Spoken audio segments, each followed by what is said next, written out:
kembali Priscilla menjumpai saudara di hari ini. Topik renungan hari ini penguasa dunia, 1 Petrus 5 ayat yang ke-8. Sadarlah dan berjaga-jagalah, lawanmu si setan berjalan mengelilingi sama seperti singa yang mengaum-ngaum dan mencari orang yang dapat ditelannya. Saudaraku yang terkasih, sebagaimana kita ketahui bahwa dunia dan isinya adalah milik Bapak Yahweh. Tapi saudara tidak boleh lupa perihal adanya setan, di mana upaya setan untuk merebut kendali atas segala yang mungkin ia bisa kendalikan. Meskipun kekalahannya telah pasti dan dia tidak menyerah begitu saja dengan tenang dan lembut. Murkanya dan kuasanya untuk merusak meskipun dibatasi sampai tingkat tertentu oleh Bapak Yahweh dengan cara saudara tentu tidak tahu sekarang. Tidak boleh saudara anggap enteng. Setiap kali saudara berdoa, saudara harus usir agar setan itu keluar dari kehidupan saudara, dari ruangan.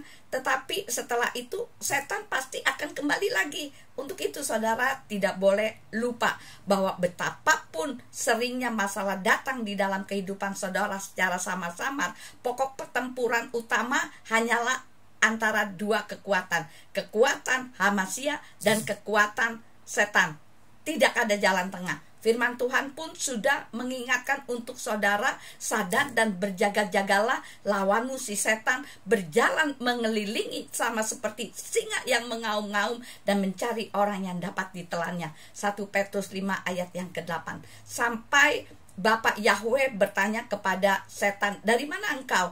Lalu setan jawab kepada Bapak Yahweh, perjalanan mengelilingi dan menjelajahi bumi. Ayub 1 ayat yang ke-7. Dalam kisah Ayub, ia tercatat sebagai seorang yang saleh, jujur, menjauhi kejahatan dan takut kepada Elohim. Tetapi apa yang kemudian terjadi saudara? Ayub diizinkan oleh Bapak Yahweh untuk diperhadapkan dengan berbagai masalah dikarenakan oleh ulah si setan. Di sini iman Ayub diuji dan ia berhasil melewatinya. Bahkan Ayub berkata, aku telah mendengar engkau hanya dengan telinga saja, tetapi sekarang mataku telah melihat engkau. Ayub 42 ayat yang ke-5. Beberapa selubung yang menyembunyikan realitas pertentangan besar dibukakan, dan di sini saudara melihat bahwa setan memiliki kemampuan untuk menyebabkan kerusakan besar di dunia nyata ini saudara. Apapun yang tercakup dalam ungkapan penguasa dunia ini, jelas bahwa dalam peran ini setan masih memberikan pengaruh yang kuat dan merusak di bumi saudara. Nah, kebenaran ini memberikan saudara lebih banyak alasan untuk menyadari bahwa alam sudah sangat rusak. Hanya Yesua yang dapat melawan setan. Firman Tuhan berkata, sekarang adalah penghakiman atas dunia ini. Sekarang penghulu dunia ini akan diusir keluar. Yohanes 12 ayat yang ke-31 dan 16 ayat yang ke-11. Sebelum berakhir masanya, saudara sebagai umat Tuhan harus senantiasa memperlengkapi perlengkapan senjata Elohim. Pakailah selengkap senjata Elohim yang dengannya saudara dapat berdiri teguh melawan rencana licik si setan.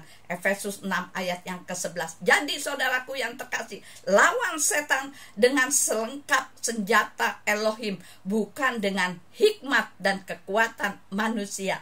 Nah, sekian renungan hari ini. Biar kiranya menjadi berkat dimanapun saudara mendengarkan renungan hari ini. Dan apabila saudara terberkati dengan renungan hari ini, kirim-kirim pada yang lain sehingga orang lain pun akan menerima berkat melalui renungan hari ini. Tuhan Yesus memberkati. Shalom.